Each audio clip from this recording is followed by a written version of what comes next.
Hello, Internet. Welcome to HTML Tutor, your one-stop shop if you want to learn web design. This will be lesson 2 for today. In today's lesson, we will discover how to further explore the creation of a web page. So far, we learned how to use the HTML tag, complete with the exclamation point doc type HTML, to tell the browser we are making a web page, and closed it with the closing HTML tag.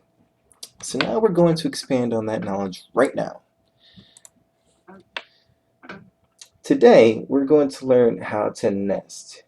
Nesting is the combining of two or more tags together in a specific order. Now, nesting order can be a little tricky, but once you get the gist of it, it becomes a piece of cake. In fact, I'll teach you two new tags you should always use anyway, while I'll show you the nesting technique. And here they are.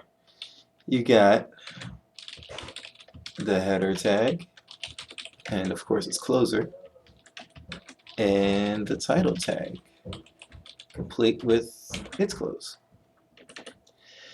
These two tags go together like two peas in a pod.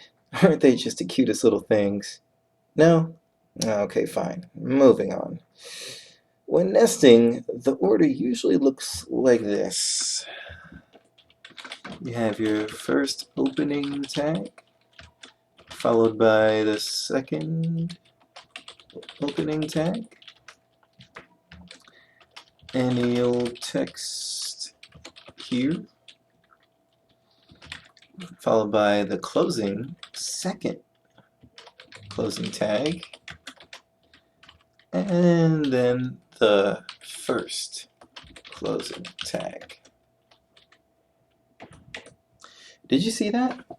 The first opening tag and the second opening tag was there in that order, but the closing tags are put in the opposite order. Why?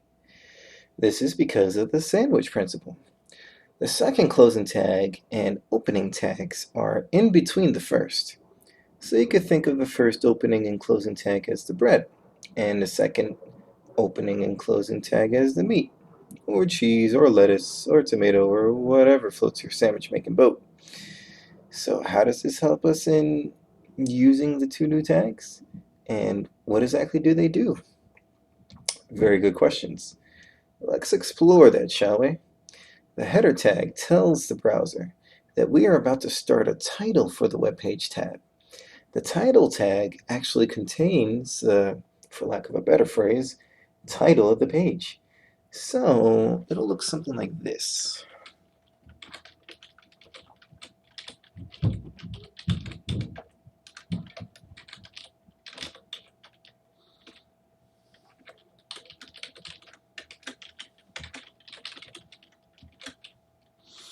And I guess the title could be Professor Eno's, let's capitalize, web page title, and then end title, and header. And as you can see, this is the nesting right here, by the way. And it appears I should have disabled this notification from the social media site Facebook.